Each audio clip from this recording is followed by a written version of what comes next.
Oke, Udah bisa dimulai Bu bismillahirrahmanirrahim. ini? Ya, bismillahirrahmanirrahim. Assalamualaikum warahmatullahi wabarakatuh.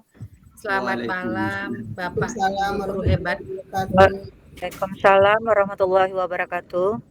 Ya, puji syukur kita panjatkan kepada Allah Subhanahu wa taala pada kesempatan kali ini kita dapat berkumpul di Zoom untuk mendengarkan pemaparan diseminasi budaya positif yang akan disampaikan oleh Bapak Ari Tiawarman SPD. Sebelumnya yang terhormat kepada Bapak Andi Suwandi SPDI selaku Kepala Sekolah dari Bapak Ari Tiawarman yang mungkin nanti sekaligus akan membuka acara diseminasi budaya positif ini. Baik Bapak Ibu, sebelum kita memulai kegiatan, tidak ada salahnya kita berdoa menurut agama dan kepercayaan kita masing-masing. Berdoa, mulai.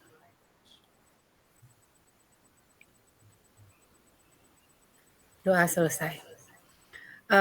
Mohon izin Bapak Ibu untuk pengajar praktek kita kali ini mungkin agak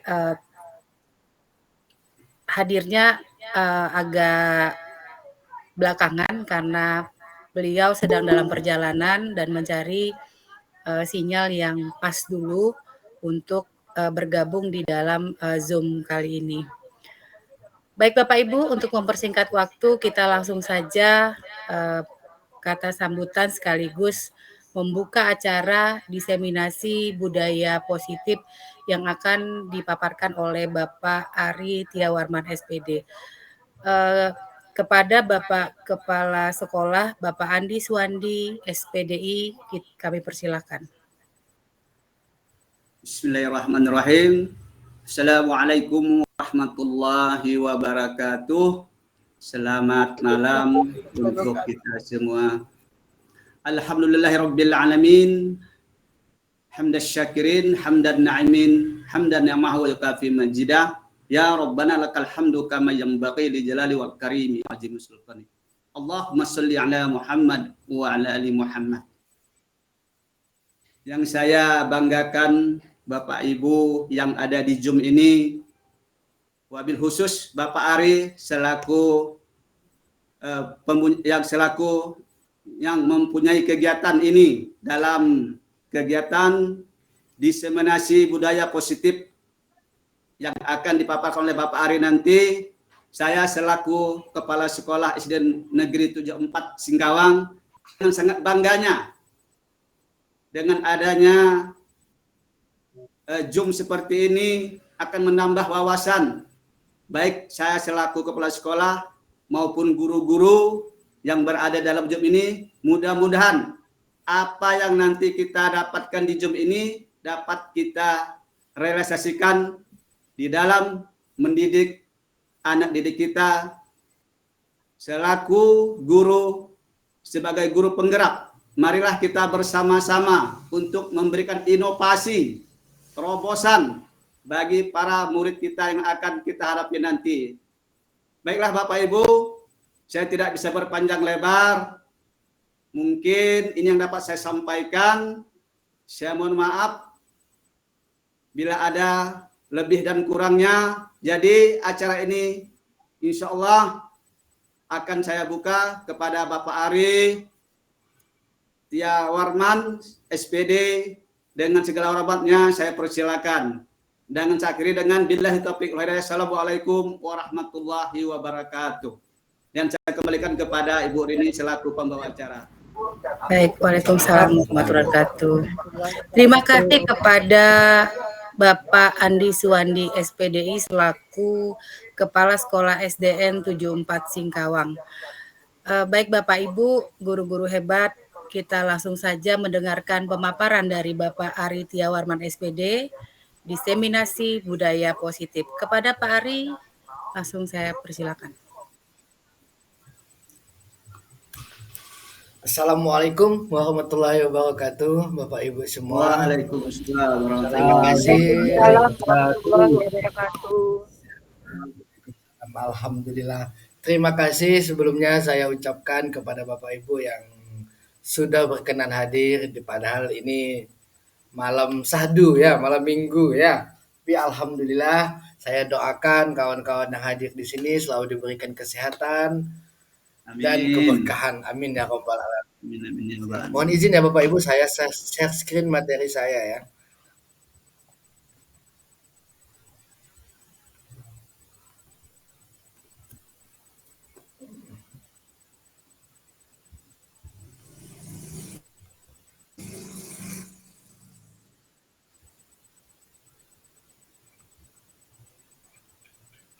Mohon izin Bapak Ibu, apakah sudah kelihatan share screen materi saya?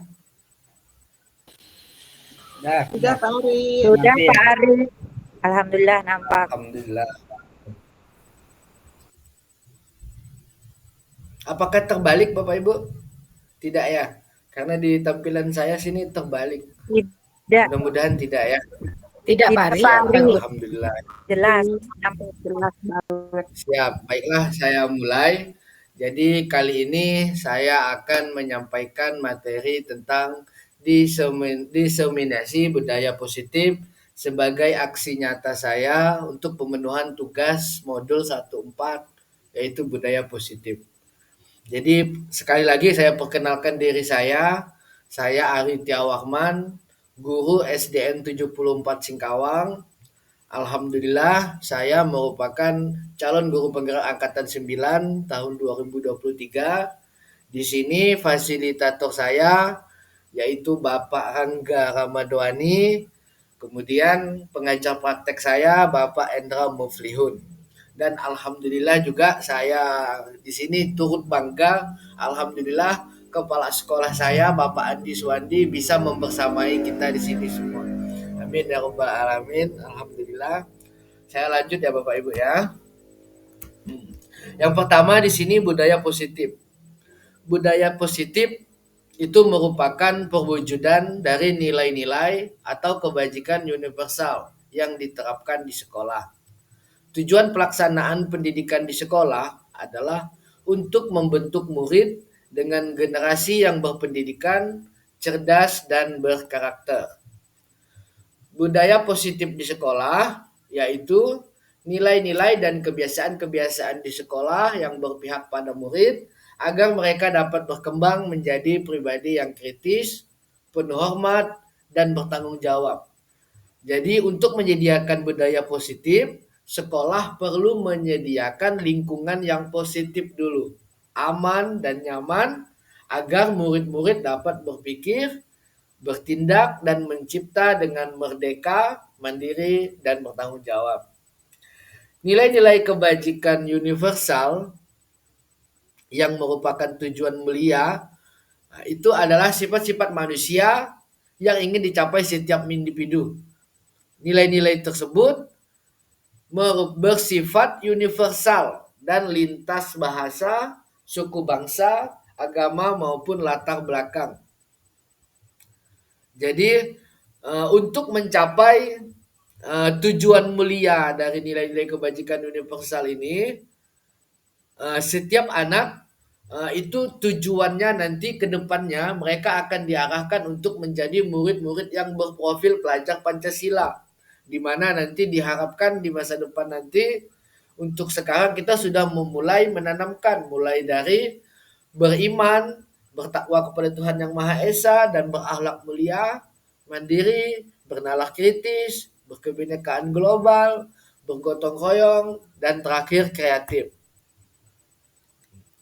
Menurut Ki Hajar Dewantara, itu anak-anak tumbuh berdasarkan kekuatan kodratnya yang unik. Tidak mungkin pendidik mengubah padi menjadi jagung atau sebaliknya. Jadi seperti ini. Jadi Ki Hajar Dewantara itu mengibaratkan guru itu seperti petani. Murid itu ibarat benih tanaman. Dan sekolah itu sebagai lahannya. Jadi andai benih itu adalah benih yang baik, tetapi tidak diberi perawatan sebagaimana mestinya oleh petani, dan ditanam pada lahan yang tidak subur, mungkin benih itu akan tumbuh seperti tidak tumbuh dengan baik atau tidak sesuai dengan harapan. Nah, kemudian lanjut lagi, ini adalah teori-teori tentang perilaku manusia, baik yang dilakukannya karena motivasi eksternal dari luar maupun yang internal. Jadi ada 3 teori perilaku manusia. Eksternal yang pertama itu adalah apa yang akan terjadi apabila saya tidak melakukannya. Jadi itu tujuannya untuk menghindari ketidaknyamanan atau hukuman. Kemudian motivasi eksternal yang kedua, apa yang akan saya dapatkan apabila saya melakukannya. Tujuannya adalah untuk mendapatkan imbalan dari orang lain atau institusi. Nah, dan ini yang paling diharapkan bagi kita guru itu di masa depan, yaitu motivasi internal. Saya akan menjadi orang yang seperti apa bila saya melakukannya. Itu tujuannya untuk menghargai diri sendiri. Dan inilah yang ending nanti tujuan dari pelaksanaannya budaya positif atau disiplin positif. Selanjutnya adalah hukuman dan konsekuensi. Apa perbedaan antara hukuman dan konsekuensi? Nah, jadi ini beberapa perbedaannya. Kalau hukuman itu Bapak Ibu sesuatu yang menyakitkan yang harus terjadi. Contoh, anak terlambat kita hukum berdiri di tiang bendera. Itu harus dilakukannya, tapi memang menyakitkan. Beda dengan konsekuensi. Itu yang sudah kita sepakati terlebih dahulu. Jadi anak sadar, oh saya sudah melakukan ini, saya sudah melanggar ini, nanti saya akan diberi konsekuensinya ini. Jadi paham. Kemudian hukuman yang kedua itu membuat anak sakit untuk jangka waktu yang lama. Ini yang tidak kita inginkan. Jadi setelah mereka tamat SD, khususnya saya lah guru SD ya, yang kita takutkan itu tadi ke depannya mereka menjadi dendam, jadi cuek dengan kita. Mentang-mentang dia sudah ke jenjang SMP maupun SMA. Beda dengan konsekuensi, membuat anak merasa tidak nyaman dalam jangka waktu yang pendek. Kemudian hukuman juga itu sifatnya itu paksaan. Kalau konsekuensi itu stimulus atau tanggapan. Lanjut lagi. Nah, ini ada beberapa contoh dari tindakan guru yang dilakukan. Boleh Bapak Ibu mungkin ada yang bisa menentukan. Kalau yang pertama itu kira-kira mencatat 100 kali di dalam buku kalimat. Saya tidak akan terlambat lagi karena terlambat ke sekolah. Mungkin ada yang bisa menyebutkan ini hukuman atau konsekuensi? Hukuman Pak Ari. Hukuman Pak Ari. Hukuman. Iya, hukuman. Kemudian yang kedua, lari mengelilingi lapangan basket 2 kali karena terlambat hadir di sekolah. Itu hukuman atau konsekuensi? Hukuman Pak Ari. Hukuman, oke. Murid diminta untuk push up 15 kali karena tidak menggunakan masker ke sekolah. Itu hukuman atau konsekuensi Bapak Ibu? Hukuman, Pak. Hukuman. Ya, Hukuman. hukuman. Bagus. Nanti kita cek lagi jawabannya. Kita tampung dulu supaya kita sama-sama bisa memahaminya. Kemudian ini ada juga membersihkan tumpahan air di meja tulis karena tersenggol pada saat belajar. Itu hukuman atau konsekuensi? Konsekuensi. Oh, konsekuensi. Sekarang kita kembali ke jawabannya. Oh, siap. Alhamdulillah. Berarti Bapak Ibu udah mulai memahami. Sekarang kita lihat lagi jawabannya.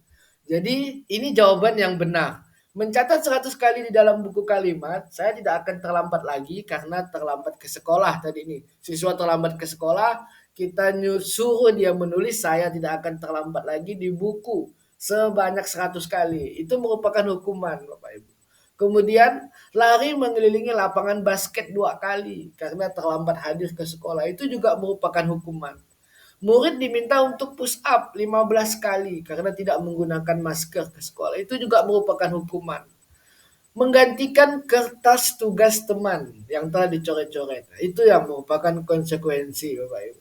Membersihkan tumpahan air di meja tulis karena tersenggol pada saat belajar, itu konsekuensi. Murid disuruh untuk mengenakan sepatu harian di sekolah karena tidak mengenakan sepatu hitam, itu hukuman, Bapak Ibu. Lari mengelilingi lapangan basket 2 kali karena terlambat 10 menit untuk pelajaran PJOK, itu juga merupakan konsekuensi, Bapak Ibu. Jadi lanjut lagi, materinya tentang keyakinan kelas. Keyakinan kelas itu adalah nilai-nilai kebajikan atau prinsip-prinsip universal yang disepakati bersama secara universal, lepas dari latar belakang suku, negara, bahasa maupun agama. Pendapat Gosen menurut beliau pada tahun 1998, itu suatu keyakinan akan lebih memotivasi seseorang dari dalam. Seseorang akan lebih bersemangat untuk menjalankan keyakinannya daripada hanya sekedar mengikuti serangkaian peraturan. Jadi ini adalah ciri-ciri dari keyakinan kelas. Keyakinan kelas itu bersifat abstrak daripada peraturan yang lebih rinci dan konkret. Keyakinan kelas berupa pernyataan-pernyataan yang universal. Kemudian pernyataan keyakinan kelas senantiasa dibuat dalam bentuk positif. Keyakinan kelas hendaknya tidak terlalu banyak sehingga mudah diingat dan dipahami. Semua warga kelas sebaiknya ikut berkontribusi dalam membuat kegiatan kelas lewat curah pendapat. Yang terakhir, bersedia meninjau kembali keyakinan kelas dari waktu ke waktu. Jadi Bapak Ibu, keyakinan kelas ini nanti kita buat, kita bisa ubah lagi. Misal, alhamdulillah kalau sekian bulan anak kita sudah menjalankan dengan baik, bisa kita ubah. Ternyata ada penyimpangan yang lain, bisa kita ubah lagi. Jadi tidak mati, tidak begitu saja. Ini contoh bagaimana penerapan seorang guru dalam membuat keyakinan kelas. Yang pertama itu guru membimbing muridnya itu membuat keyakinan kelas. Yang kedua itu guru menulis dan menempelkan hal yang diharapkannya. Yang ketiga itu guru dan murid itu merangkum keyakinan kelas untuk dijadikan kesepakatan kelas. Dan terakhir, guru bersama murid itu menandatangani kesepakatan kelas yang telah dibuat. Nah, ini adalah contoh keyakinan kelas yang coba saya buat. Jadi ini ada beberapa, ada sopan santun, menjaga kebersihan, saling menghargai orang lain dan diri sendiri, selalu jujur, dapat datang tepat waktu. Jadi kita berusaha Bapak Ibu, jangan sampai kalau yang dulu-dulu kita kan menggunakan kata tidak ya. Tidak boleh datang terlambat. Boleh nanti kita ubah kalimatnya menjadi suatu keyakinan kelas yang kita harapannya itu bisa kita yakini bersama dengan murid. Kita ubah menjadi datang tepat waktu. Jadi kalau yang tadi yang dulunya tidak boleh berbohong, kita ubah juga menjadi selalu jujur. Jadi ubah kalimatnya saja untuk menjadi lebih positif agar menjadi keyakinan kelas yang benar-benar diyakini oleh murid dan bersama guru. Selanjutnya itu tentang 5 posisi kontrol, Bapak Ibu.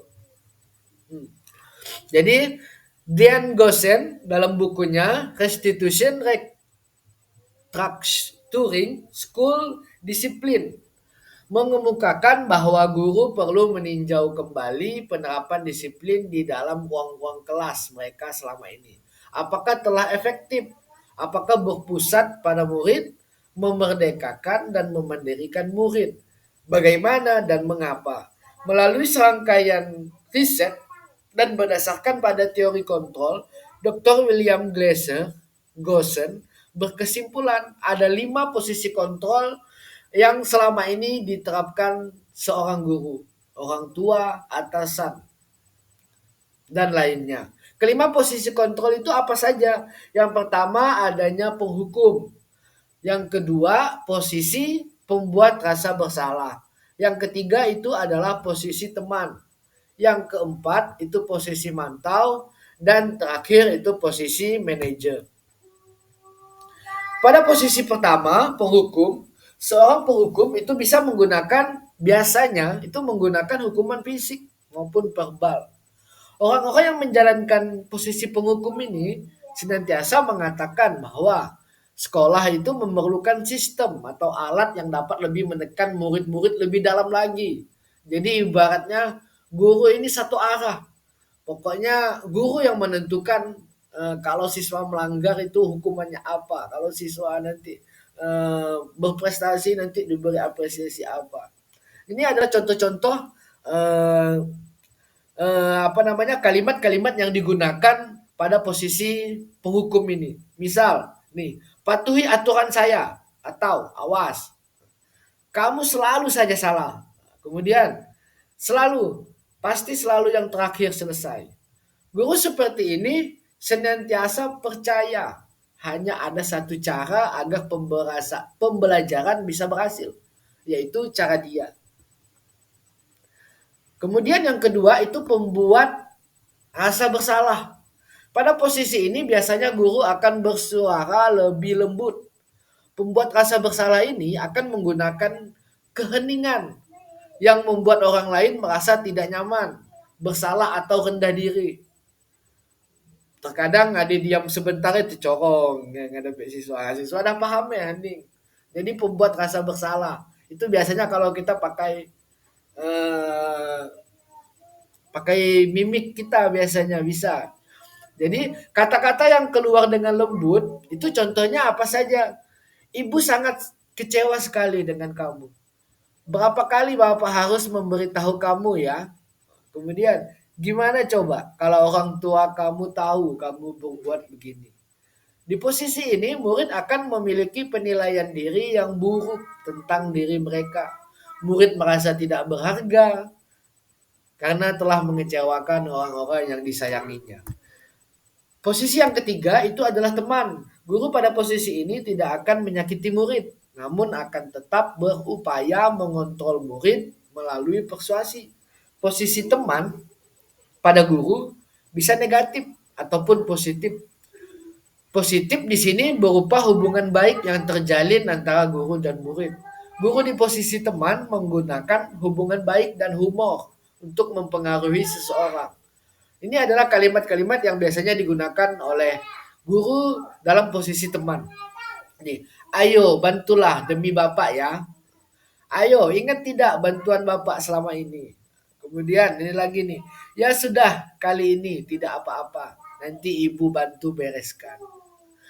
Hal negatif dari posisi teman ini adalah bila suatu saat guru tersebut tidak membantu, maka murid akan kecewa. Dan mereka pun berkata, saya pikir Bapak Ibu itu teman saya. Murid merasa dikecewakan dan tidak mau lagi berusaha. Baper deh.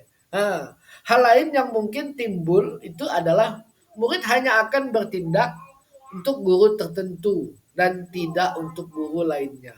Murid akan bergantung pada guru tersebut. Posisi yang keempat ini adalah posisi pemantau.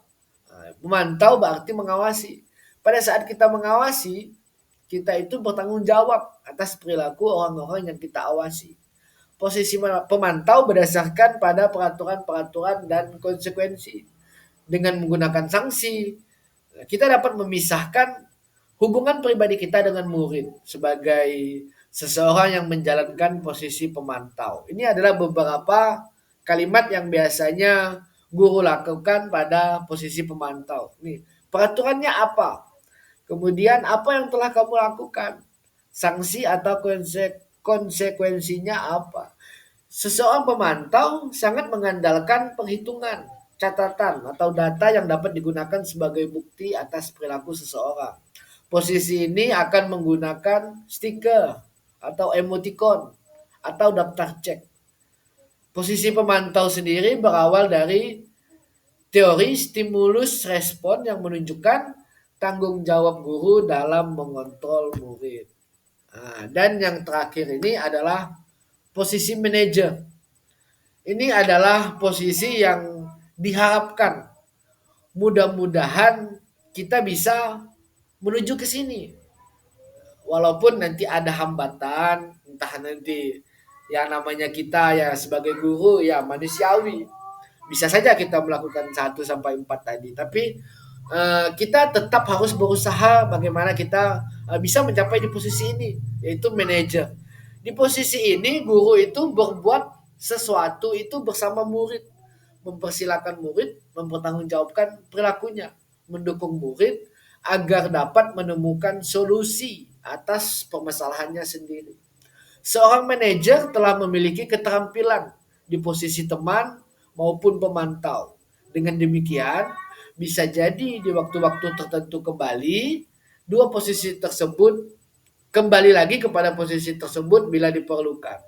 Namun, bila kita menginginkan murid-murid kita menjadi manusia merdeka, mandiri dan bertanggung jawab, maka kita perlu mengacu kepada restitusi yang dapat menjadikan murid kita seorang manajer bagi dirinya sendiri.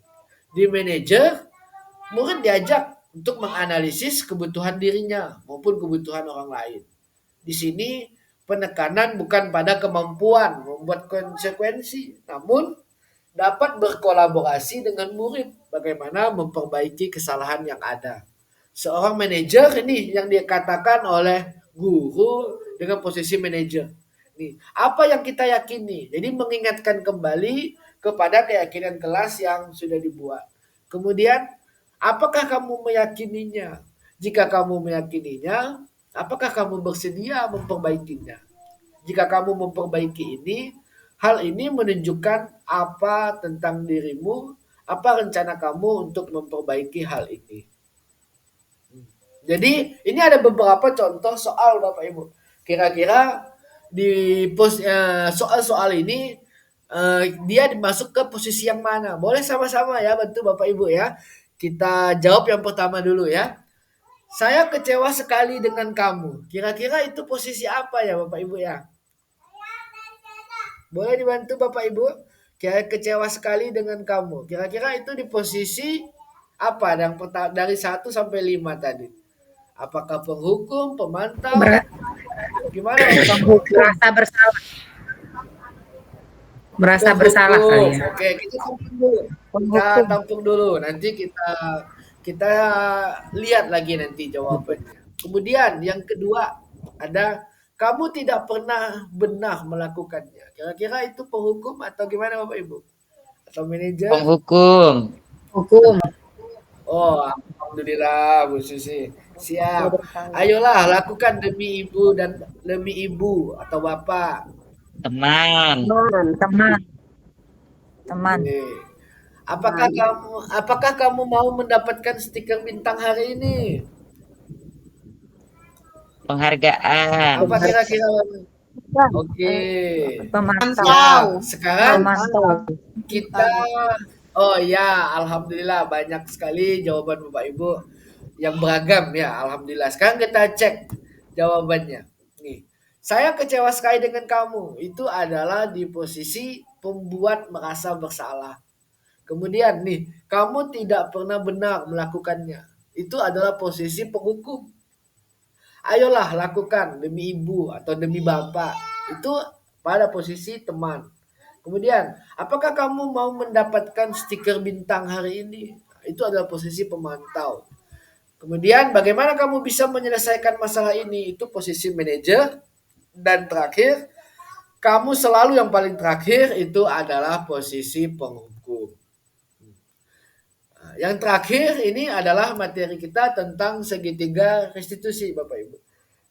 Apa itu restitusi? Restitusi menurut Gosen 2004 itu adalah proses menciptakan kondisi bagi murid untuk memperbaiki kesalahan mereka. Sehingga mereka bisa kembali lagi kepada kawan-kawannya yang lain dengan karakter yang lebih kuat. Ciri-ciri restitusi yang pertama itu bukan untuk menebus kesalahan, namun untuk belajar dari kesalahan. Yang kedua, itu adalah memperbaiki hubungan. Yang ketiga, itu tawaran, bukan paksaan.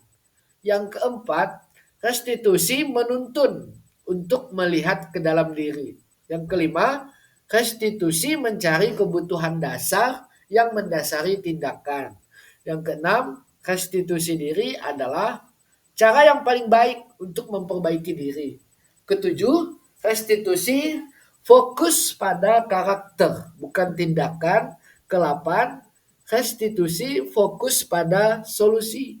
Dan yang terakhir, restitusi mengembalikan murid yang berbuat salah pada kelompoknya. Nah, ini adalah contoh segitiga restitusi. Yang pertama itu adalah menstabilkan identitas.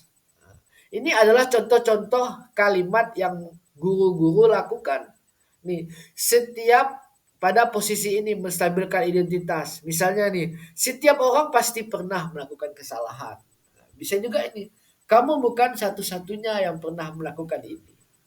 Kemudian di posisi yang kedua, segitiga restitusi itu validasi tindakan yang salah. Ini adalah contoh-contoh kalimat yang biasanya guru lakukan. Kamu tentu punya alasan mengapa melakukan itu. Kemudian, apakah ada cara yang lebih efektif untuk mendapatkan apa yang kamu butuhkan? Dan yang ketiga itu menanyakan keyakinan. Jadi kita kembalikan lagi kepada keyakinan kelas. Nilai-nilai apa yang telah kita sepakati, kamu ingin menjadi orang yang seperti apa. Nah, jadi ini yang pertama tadi tentang menstabilkan identitas pada segitiga restitusi. Ini adalah contoh-contoh kalimat yang bisa Bapak Ibu lakukan. Memang agak sulit sih Bapak Ibu, tapi insya Allah saya yakin kalau kita selalu berusaha, insya Allah kita akan terbiasa dengan pola-pola seperti ini. Saya juga masih berusaha juga Bapak Ibu. Jadi kalau di posisi menstabilkan identitas, ini guru berkata, berbuat salah itu hal yang manusiawi. Tidak ada manusia yang sempurna. Bapak Ibu juga pernah membuat salah. Kita pasti bisa menyelesaikan permasalahan ini. Bapak Ibu tidak tertarik untuk mencari tahu siapa yang benar dan siapa yang salah. Bapak Ibu lebih tertarik untuk menyelesaikan masalah. Kalau kamu menyalahkan dirimu sendiri terus-menerus, apakah kamu bersikap baik pada dirimu sendiri? Jadi tujuannya adalah untuk membuat anak yang merasa gagal karena tadi kita panggil itu karena dia terlambat atau apa segala macam kesalahannya itu menjadi positif terhadap dirinya. Kemudian yang kedua itu adalah validasi kesalahan atau tindakan yang mereka lakukan. Ini guru-guru bisa berkata seperti ini.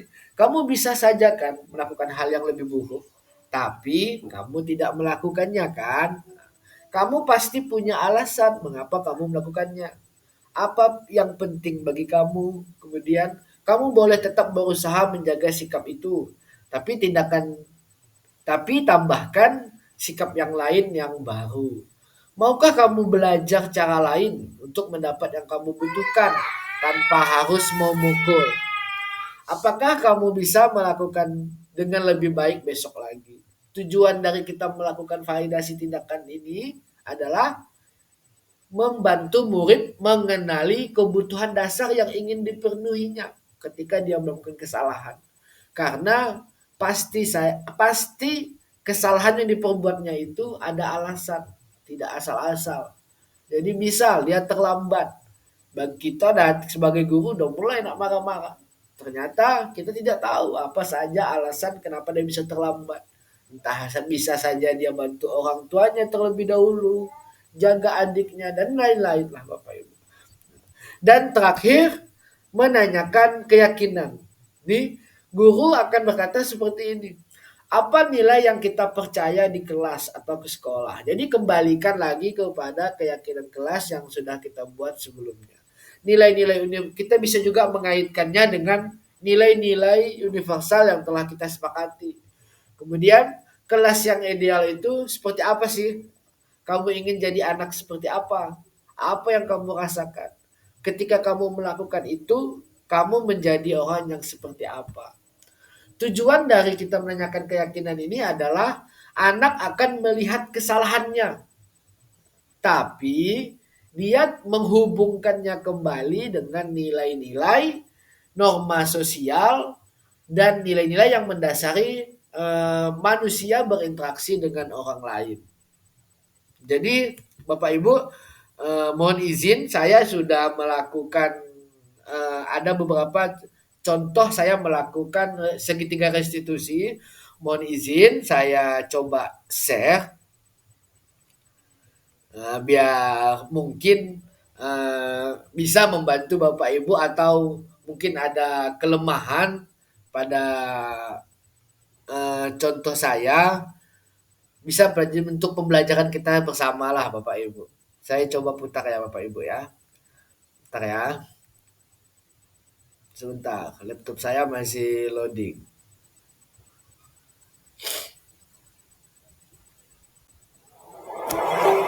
Bentar.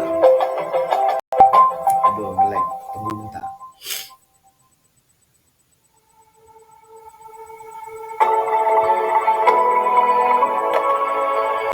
Bentar ya Bapak Ibu.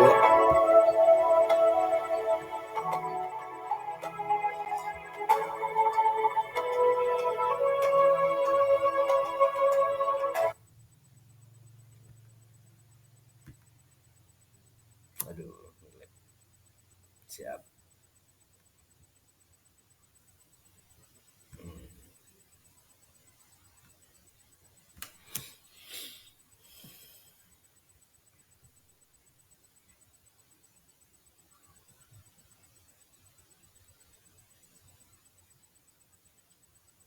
Mohon izin Bapak Ibu, apakah sudah kelihatan? Belum Pak Ari. Pak Ari. Oh, Saya juga bentar belum ya, Pak Bapak Ari. Ibu. Ya, siap. Mohon izin ya Bapak Ibu ya, bentar ya. Tiba-tiba laptop saya nge-lag, tunggu sebentar. Mudah-mudahan cepat. Error ke Pak Ari.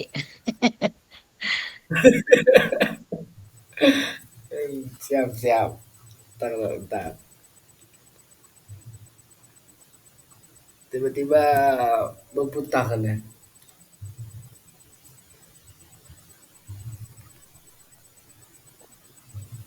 Minta ganti Pak Ari laptopnya. Laptopnya Bentar. ganti katanya. Oh. Tak beli lem ya. Tunggu bentar Bapak Ibu.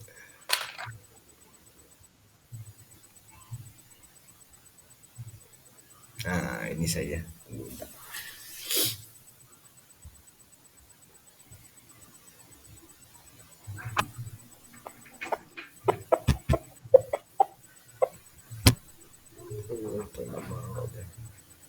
Saya coba bagikan ke YouTube saja ya.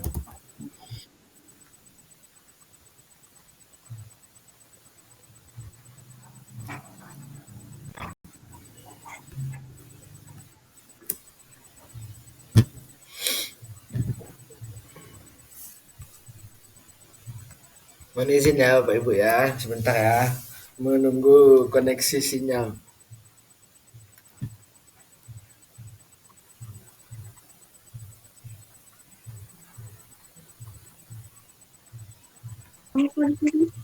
Di Sekadim kayak di Kawang Pak Ari.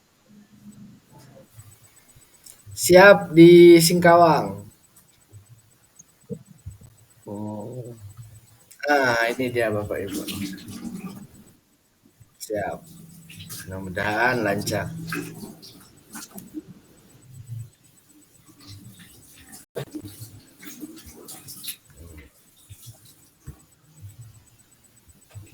Siap. Apakah sudah kelihatan Bapak Ibu? Belum Pak Ari. Belum? Oh, ini kali Pak loading. Ya, Sudah Pak Ari. Siap. Sudah Pak Ya, Ari. siap. Saya coba putar ya.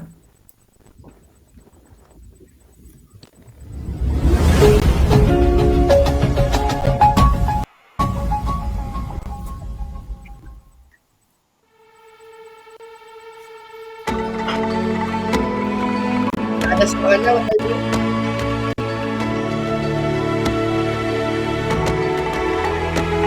Nggak ada suaranya Bapak Ibu? Isi. Udah, Pak Ari. Ada suaranya ya? Ayo memilih apa yang kau suka. Merdeka belajar wujud yang nyata. Raih mimpimu juga cita-cita. Generasi emas Indonesia.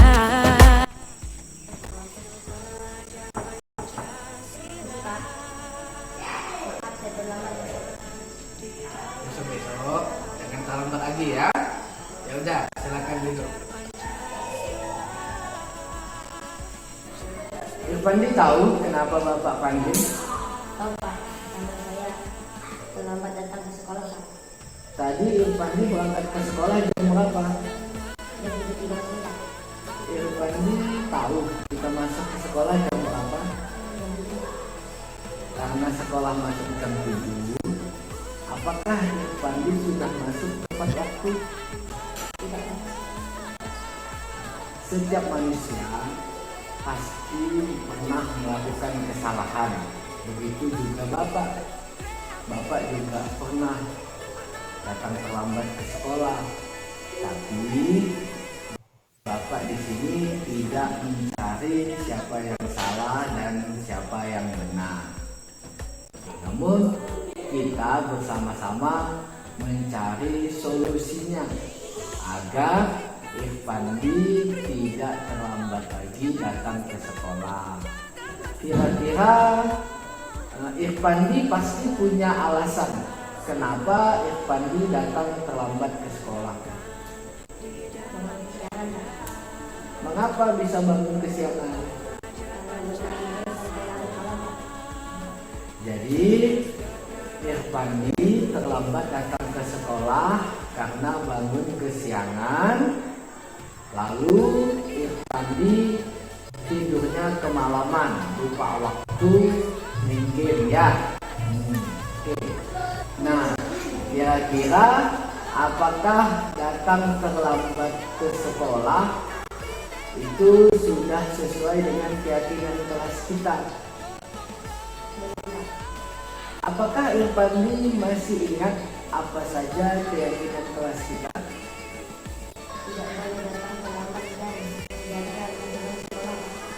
Baik, jika Irfandi masih ingat dengan keyakinan kelas kita, langkah-langkah apa saja yang akan Irfandi lakukan supaya Irfandi tidak datang terlambat lagi ke sekolah? Tidur lebih awal dan mengurangi bermain HP Pak. Kapan itu bisa dilaksanakan? Mulai besok Pak. Oke, bagus. Irfandi sudah berusaha untuk menjadi lebih baik lagi. Bapak doakan semoga kedepannya Irfandi menjadi anak yang lebih baik lagi, lebih menaati peraturan sekolah, dan lebih disiplin dan bertanggung jawab. Terima kasih ya.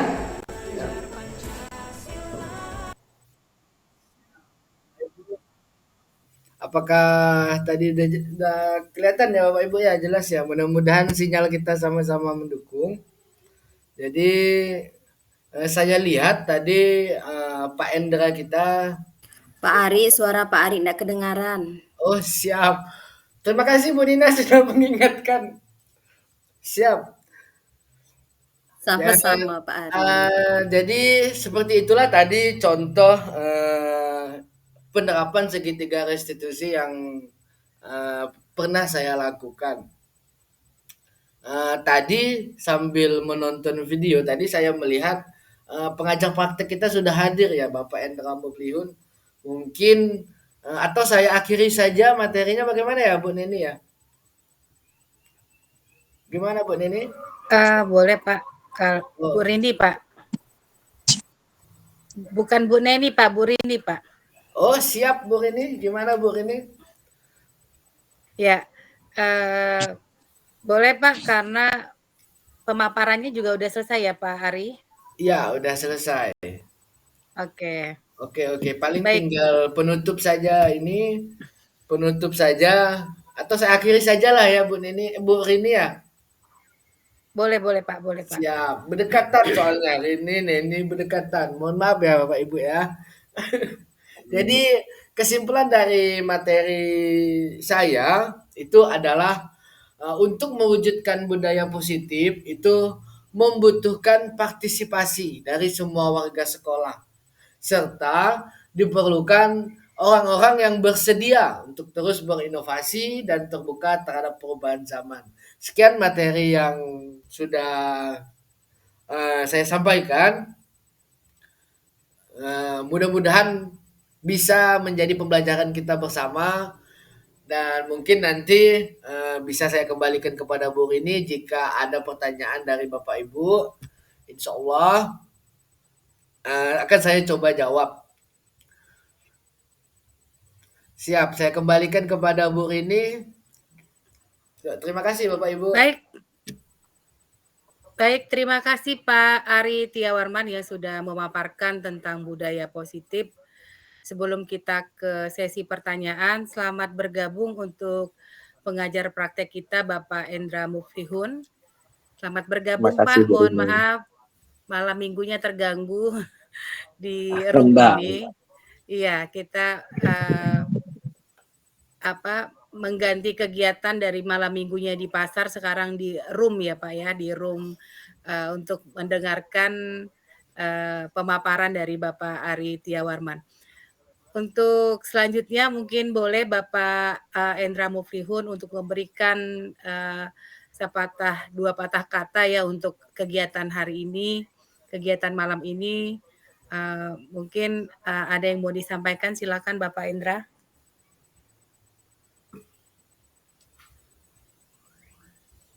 Mohon maaf Pak, mic-nya belum aktif Pak Endra. Assalamualaikum warahmatullahi wabarakatuh. Waalaikumsalam warahmatullahi wabarakatuh. Waalaikumsalam warahmatullahi wabarakatuh. Yang saya hormati Pak Andi selaku Kepala Sekolah SD 74 Singkawang. Yang saya hormati Pak Ari sebagai penyaji pada malam hari ini. Bapak Ibu sekalian, teman-teman CGP yang bisa bergabung pada malam minggu ini, saya ucapkan terima kasih banyak atas partisipasinya sehingga kita bisa melewati malam minggu ini luar biasa dengan romantis ya. Alhamdulillah ya. Pada hari ini saya juga melihat pemaparan teman-teman karena di kelompok PP-nya saya, insya Allah ini yang terakhir ya Pak Ari ya. Jadi dari sini kita bisa memanfaatkan ilmu yang ada karena secara konsepnya kurang lebih sama, insya Allah kurang lebih sama, di mana kita bisa melihat budaya-budaya positif dari hal yang kecil itu yang sebenarnya bisa kita terapkan di dalam pembelajaran CGP ini. Memang awalnya kita gunakan untuk Bapak Ibu sebagai guru, tetapi ketika Bapak Ibu menjadi seorang kepala sekolah, kelak Bapak Ibu bisa menggunakan segitiga restitusi ini dalam menyampaikan dan menggali permasalahan yang ada di sekolah. Jadi besok langsung Pak Andi terapkan nanti itu guru-guru yang terlambat tuh langsung dikumpulkan, diterapkan segitiga restitusi itu Pak. Siap, benar. Insya Allah. Oke.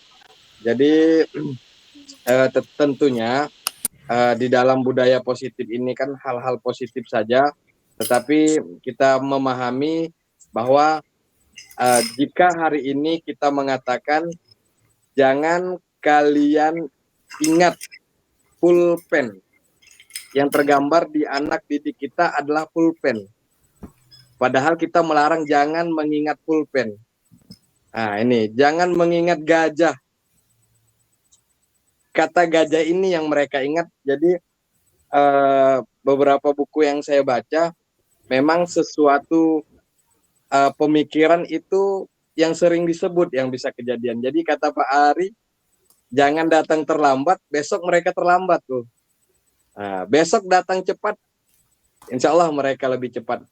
Nah, jadi Bapak Ibu, di dalam budaya positif yang diajarkan kepada calon guru penggerak, tentunya tidak selamanya positif. Tentunya banyak permasalahan-permasalahan negatif yang kita alami, salah satu penanganannya adalah segitiga restitusi. Nanti akan ada namanya penanganan coaching klinik juga. Seperti apa nanti akan ada pembahasan. Jadi saat ini yang Bapak Ibu pelajari adalah penyelesaian masalah melalui segitiga restitusi. Harapan kita suatu saat setelah permasalahan itu kita selesaikan, teman-teman yang melakukan kesalahan, siswa yang telah melakukan kesalahan memiliki kesadaran untuk merubahnya secara sendiri. Jadi saya ngobrol dengan Pak Andi nih, Pak Andi bijaksana luar biasa, tidak perlu marah-marah ya, apalagi sekarang saya lihat makin awet muda ini Pak Andi nih ya.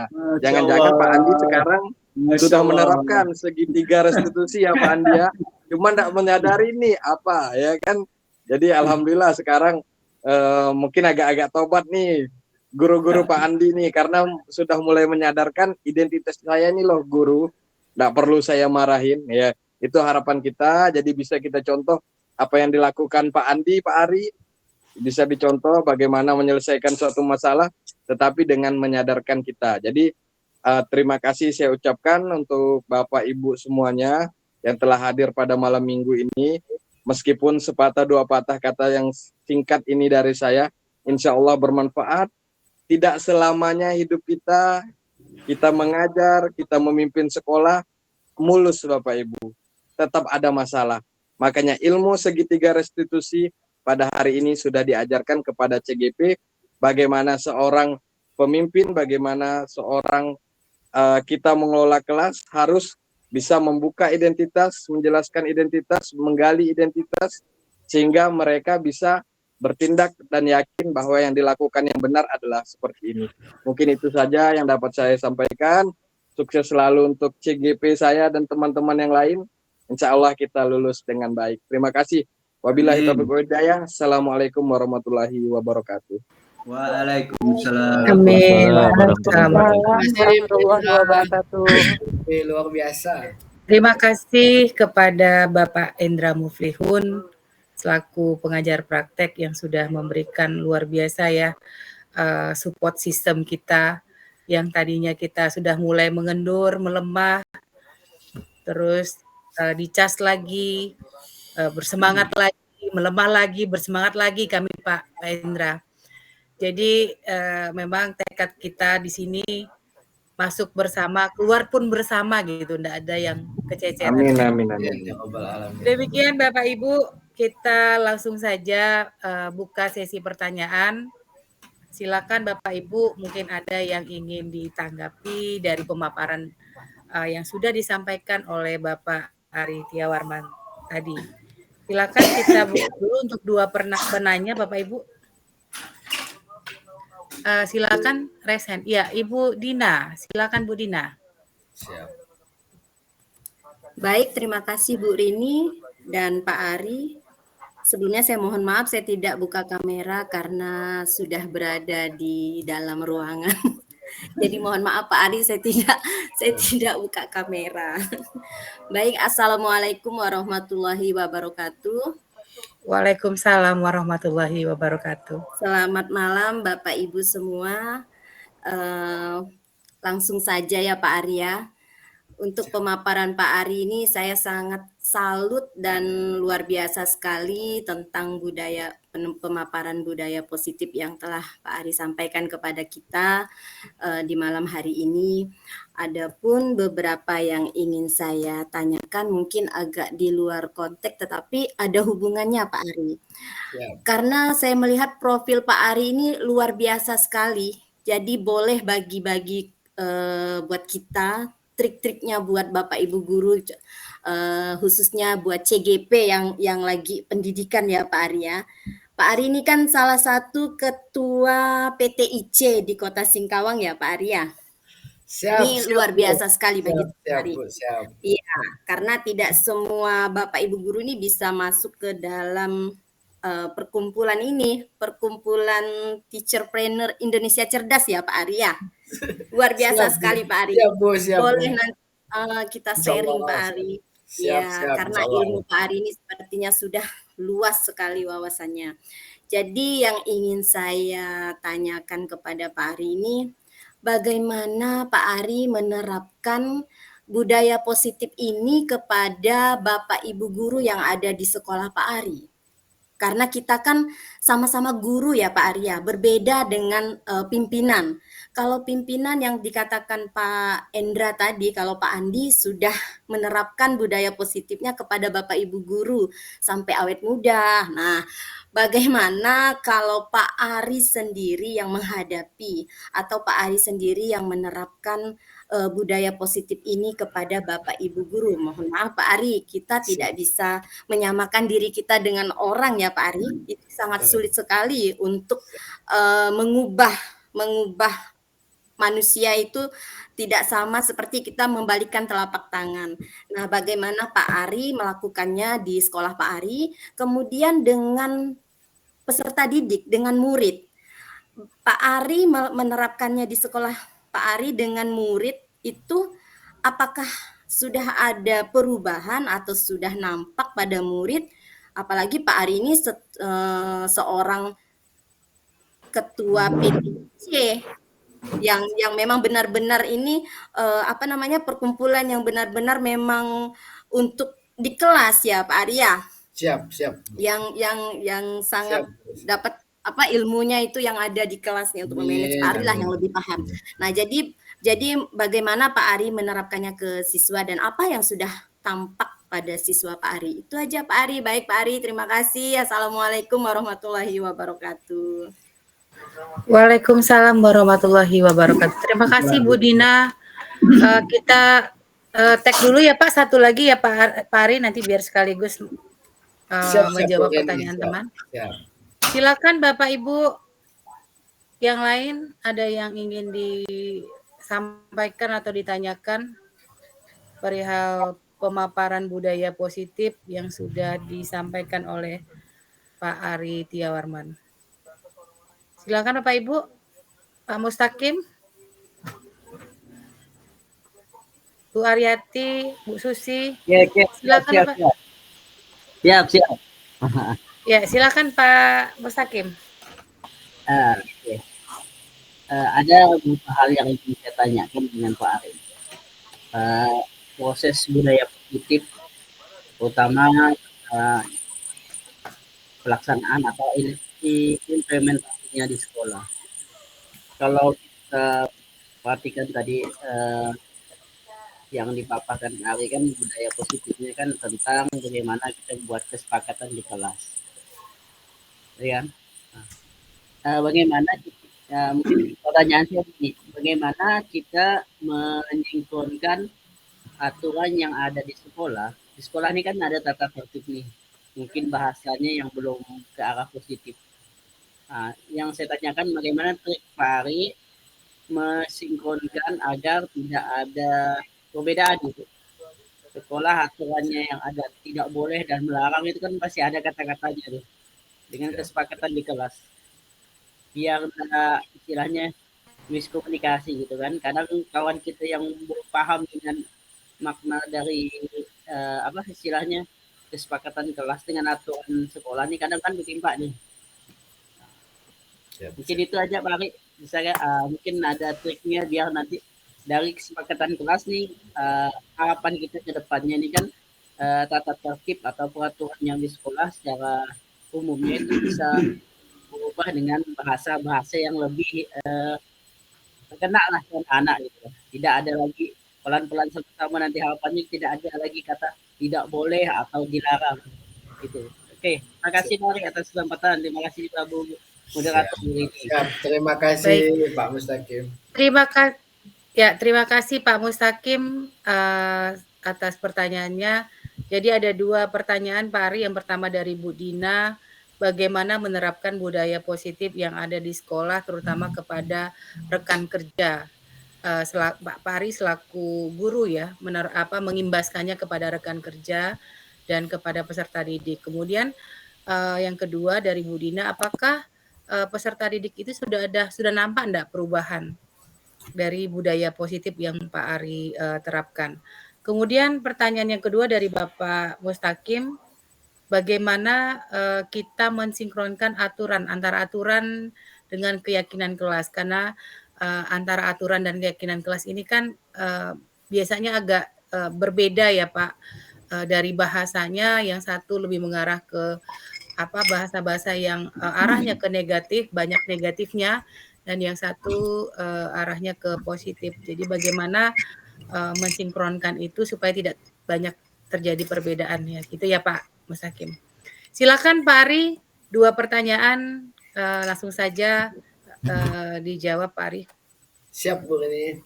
Terima kasih. Pertama saya ucapkan terima kasih banyak. Alhamdulillah kawan-kawan sudah mengikuti kegiatan ini sampai di detik ini. Alhamdulillah udah sekian lama, udah hampir 1 jam kayaknya ya. Insyaallah. Jadi yang pertama izinkan saya untuk bukan menjawab sih, berbagi saja, sharing ya. Yang pertama Bu Dina dulu ya, bagaimana saya menerapkan terkait budaya positif ini dengan rekan guru maupun ke murid saya di kelas. Ya. Yang pertama, yang perlu saya tarik benang merah di sini itu adalah kita, guru penggerak ini tetap berstatus sebagai guru. Pertama itu. Yang kedua, guru itu adalah pemimpin pembelajaran. Jadi bukan berarti kita ini udah mentang-mentang kita guru penggerak ini langsung kita melabrak. Oh ini kebijakan-kebijakan yang kira-kira tidak sesuai dengan pendidikan kita, seperti itu. Jadi pertama itu dulu yang saya luruskan. Jadi terkait bagaimana saya mengimbaskan budaya positif. Memang betul kata Bu Dina, saya setuju. Untuk mengubah orang itu memang susah. Memang rumit minta ampun. Karena memang saya sebenarnya udah baru saja sih di bidang kayak komunitas tadi yang Bu Dina tanyakan. Itu saya mulai aktif di komunitas itu mulai dari tahun 2021. Jadi baru sekitar 2 tahunan lebih lah. Baru anggaplah 3 tahun saja. Anggap 3 tahun. Baru saya bergerak di komunitas. Pada saat dulu memang saya ya memang gitulah, cuek-cuek, tidak peduli. Memang kurang seperti itu. Jadi alhamdulillah di sepanjang perjalanan saya bertemulah dengan rekan-rekan dan saya pun merasa kegelisahan saya. Banyak sekali merasakan kegelisahan di satu sisi kita ingin meningkatkan sekolah, apa segala macam sampai prestasi murid. Tapi ya memang kembali lagi, ya kita kan butuh dukungan. Jadi dulu memang prinsip saya selalu menyalahkan orang lain. Saya menyalahkan murid saya menyalahkan kawan-kawan guru saya, apa segala macam. Tapi alhamdulillah setelah di sepanjang perjalanan apa segala macam, baru saya sadar. Memang untuk merubah itu memang harus dimulai dari diri kita sendiri Bapak Ibu.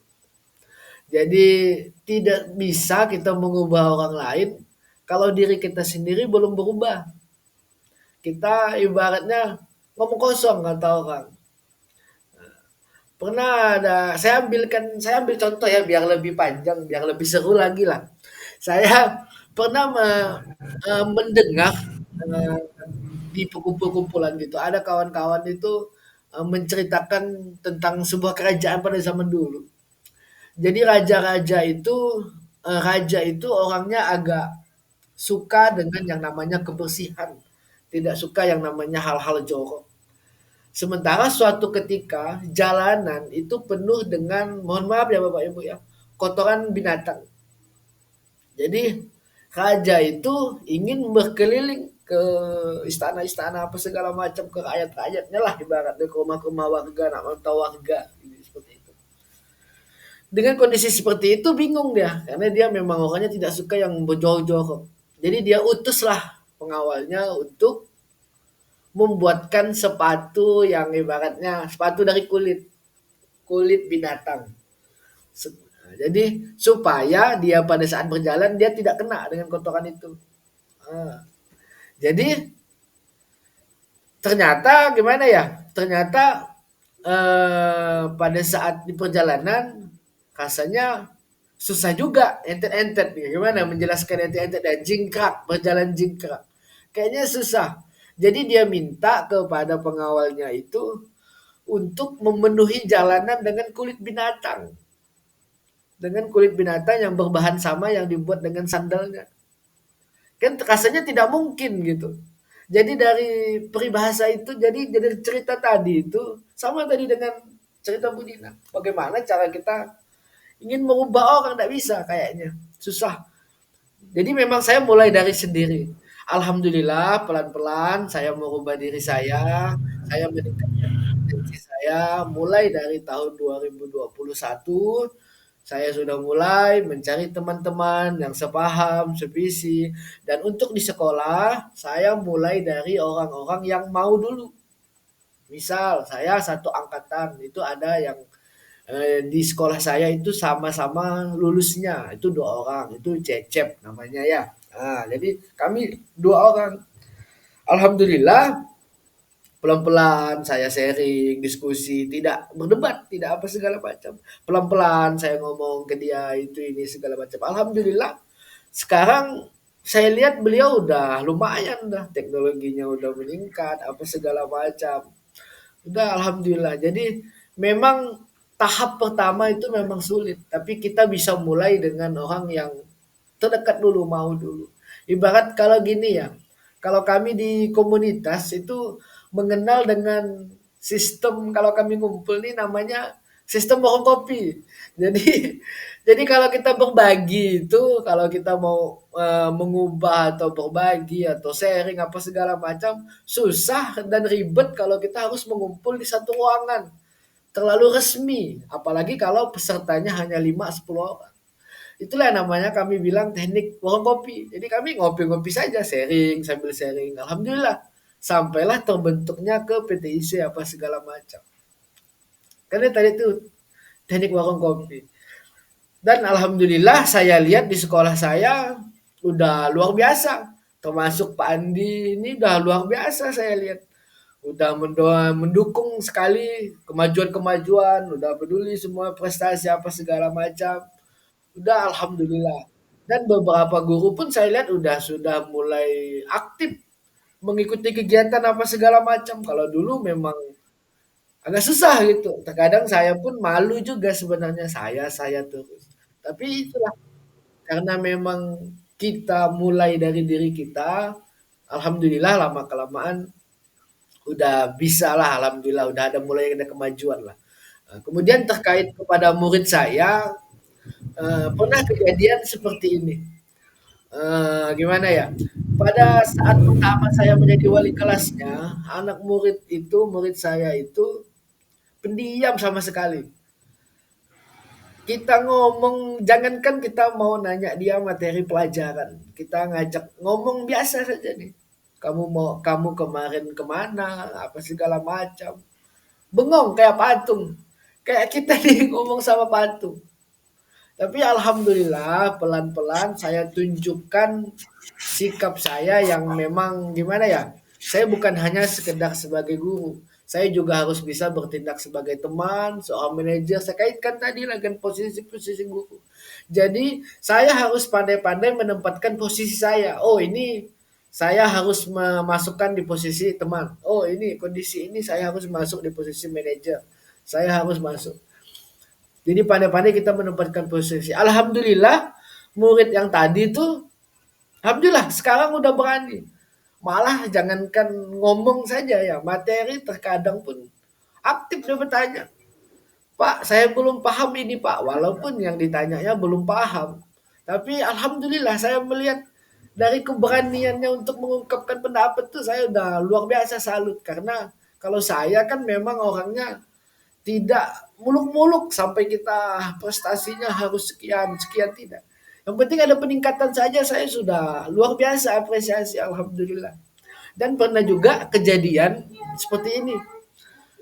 Pada saat saya 2017, saya itu GTT, guru tidak tetap ya, di SD 70. Pertama saya ke situ, ada seorang anak itu bermain motor King. Breng di lapangan. Saya heran. Ini murid apa? Ini orang mana? Bingung saya. Terkejut saya karena baru pertama kali saya ditugaskan di situ. Dan saya coba komunikasi dengan guru-guru di situ. Itu apakah orang luar atau murid kita? Ternyata itu murid kami. Dan pada saat bagian kelas, yang lucunya lagi, itu ternyata saya wali kelasnya. Coba bayangkan dan setelah saya cari tahu umurnya itu sudah 15 tahun. Dan baru di kelas 4 SD, Bapak Ibu. Semuanya ketakutan nak jadi wali kelasnya. Ujung-ujungnya kami itu karena 3 orang tadi yang GTT tadi kan ditempatkan di situ. Ujung-ujungnya kami bertiga inilah yang disuruh beri pilihan. Kami udah tak sanggup untuk mengurus murid itu. Kalian bertiga lah menentukan siapa yang mau jadi. Jadi kawan-kawan takut juga. Jadi ujung-ujungnya dilimpahkanlah ke saya. Saya yang bingung, aduh bagaimana ini, kita masih tidak ada pengalaman kan. Masih bingung juga. Tapi alhamdulillah tadi saya pendekatan terus. Alhamdulillah Bapak Ibu. Alhamdulillah anak itu mau juga. Memang saya perlakukan dengan spesial dia. Saya tidak mau terlalu menekan bagaimana. Yang penting dia melaksanakan pembelajaran dengan baik. Alhamdulillah dia melaksanakan tugas dikerjakan. Alhamdulillah. Kemudian pada saat jam istirahat pun saya pepet terus dia. Saya dia ke kantin saya susul. Saya ajak ngobrol apa segala macam. Pokoknya saya jadikan kawan lah dia. Alhamdulillah lengket juga dia dengan saya. Alhamdulillah bukan seolah-olah saya membanggakan diri saya ya. Karena memang itulah kejadiannya. Malah yang lucunya, kita kan kalau guru kelas ini kan memang dari pagi sampai siang itu kan standby ya jam pelajaran. Tapi pasti ada kadang-kadang harinya di tengah-tengah itu kita disusupi dengan pelajaran tak agama apa segala macamnya. Nah, jadi begini, yang lucunya seperti ini. Jam pertama itu pelajaran saya. Setelah istirahat itu pelajaran agama. Jam pulang nanti saya. Coba bayangkan Bapak Ibu, pada saat pelajaran agama, murid itu tidak hadir, kabur, tak kemana. Tapi pada saat jam terakhir dia hadir lagi. Jadi berarti apa yang saya sampaikan ke dia ibaratnya, berarti dia menghargai saya. Dan yang hebatnya lagi, yang saya salut juga dengan dia, pada saat saya sudah pindah ke sekolah, saya sudah menjadi PNS dan saya sudah berada di SDN 74 Singkawang. Saya ke bengkel, ke satu bengkel di depan gang kami itu, Maya Sopa. Ternyata dia kerja di situ. Terkejut dia. Pak, kata dia. Tolong, padahal saya hanya sekedar terikan rantai sama bocor ban. Kita kerja dah, kata saya kan. Iya Pak, tidak lanjut lagi ke sekolah katanya. Memang apa namanya, kekecewaan kita sebagai guru dia tidak melanjutkan. Tapi alhamdulillah dia masih luar biasa dengan kita. Dan pas saya nak pulang, enggak usah Pak katanya, enggak usah. Lanjut ya Pak katanya. Jadi tidak diminta bayaran saya. Alhamdulillah.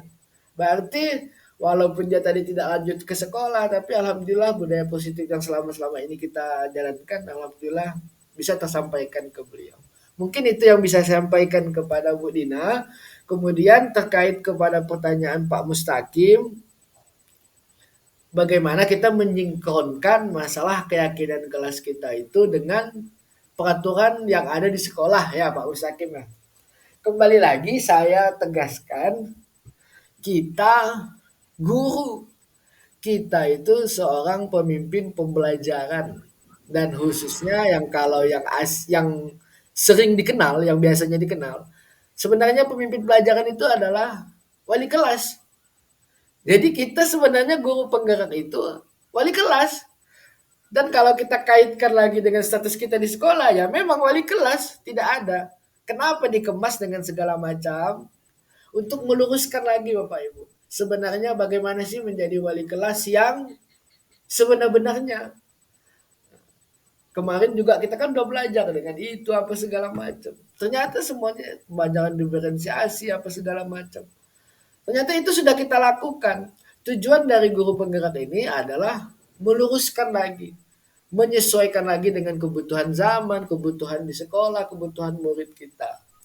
Terkait tadi bagaimana saya menyingkronkannya, ya pelan-pelan sama dengan cara yang pertama tadi. Pelan-pelan saya coba komunikasikan dengan Pak Andi. Alhamdulillah saya mendapat kepala sekolah ini yang luar biasa.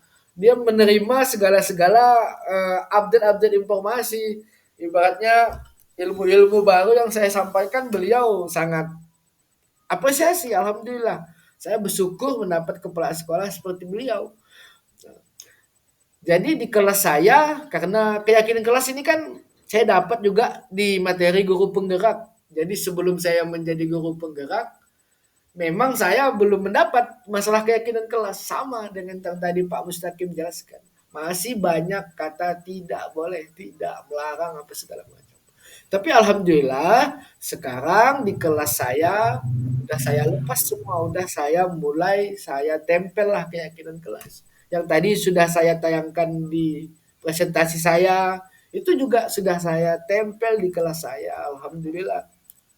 Jadi memang tidak prosesnya memang tidak sependek itu Bapak Ibu, lama prosesnya.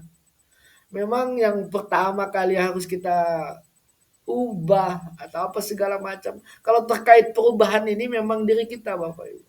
Nggak bisa kita nak nyalahkan orang, kita nak maksa orang agak susah. Walaupun ya kita berdoa saja ya ke depannya Bapak Ibu menjadi kepala sekolah, jadi pengawas. Atau kalau bisa alhamdulillah menjadi kepala dinas.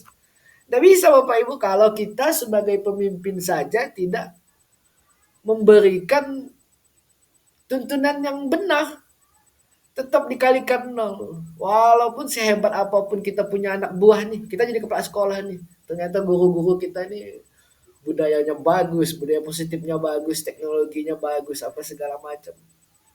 Tapi kita sebagai pimpinan tidak memberikan tuntunan yang bagus, ya akan lama-lama akan kacau balau juga Bapak Ibu. Nggak bisa, memang pertama kali yang harus kita lakukan memang kita mulai saja. Kayak saya di sekolah, ini kan saya membayangkan sekolah saya ya. Sekolah saya itu tidak ada sinyal Bapak Ibu. Listrik tenaga surya Bapak Ibu. Kadang rusak. Kami kadang-kadang namanya, kalau udah berbau teknologi nih, namanya print apa segala macam, ya Allah. Tanya Pak Andi saja itu boleh ditanya. Tetap geleng kami nih, mana ini Pak Andi, aduh harus gini, harus ini, harus ngerjakan itu, harus ini. Tapi kan kami kembali lagi kepada berpikiran kami. Apakah harus menunggu ada sinyal dan listrik untuk kami belajar hal seperti itu? Ya, bisa jadi oke kalau setahun 2 tahun dipasang listrik maupun sinyal. Oh alhamdulillah cukup butuh setahun 2 tahun kami udah bisa belajar. Coba bayangkan kalau 10 tahun daerah Gambir itu seperti itu. Apakah harus menunggu 10 tahun ke depan baru saya belajar hal-hal yang sekarang? Jadi lucu Bapak Ibu. Jadi memang kita memang dituntut kerja keras kita ini. Sekian mungkin yang bisa saya sampaikan. Mohon maaf kalau kemana-mana atau masih kurang dalam penyampaian Bapak Ibu. Mudah-mudahan bisa menginspirasi atau berbagilah kepada Bapak Ibu. Karena saya juga masih belajar, saya akui. Sekian saya kembalikan lagi kepada Bu Rini. Mohon maaf ya Bapak Ibu ya. Baik, demikian jawaban dari Bapak Tia Warman yang panjang lebar, saya sampai seperti mendengarkan kuliah umum. Jadi terpesona mendengarkan jawaban dari Pak Ari. Baik Bapak Ibu, mungkin masih ada yang ingin ditanyakan perihal budaya positif yang dipaparkan oleh Pak Ari. Silakan Bapak Ibu. Masih ada Bapak Ibu?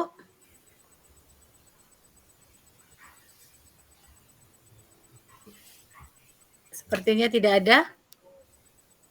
Bu Susi? Kayaknya kawan-kawan udah Sudah jelas Mbak Rini. Sudah sangat jelas ya. Iya. Oke, baik Bapak Ibu. Mungkin karena penutup di kegiatan diseminasi untuk aksi nyata 1.4 dan kegiatan ini juga diantara kita calon CGP Angkatan 9 Kota Singkawang, khususnya di fasilitator Pak Rangga Ramadwani ini, sepertinya Pak Ari yang terakhir dan semuanya sudah melaksanakan, dan banyak hal yang kita dapat, pengalaman rekan-rekan, pengalaman Bapak Ibu yang sudah berbagi saat diseminasi itu menjadi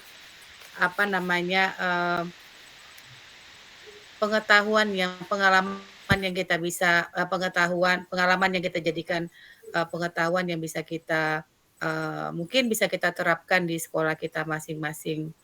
Baik Bapak Ibu, kalau sudah tidak ada, saya langsung saja menyimpulkan bahwa memang menciptakan budaya positif di sekolah itu tidak seperti membalikan telapak tangan, karena butuh partisipasi dari semua warga sekolah yang tentunya bersedia untuk melakukan perubahan dan berinovasi terhadap perubahan zaman.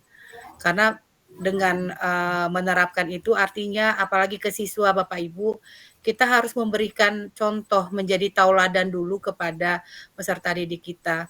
Kita mengharapkan siswa untuk merubah atau mengharapkan siswa itu mengalami perubahan dengan adanya budaya positif, tetapi kita sebagai tenaga pendidik saja tidak ingin merubah diri.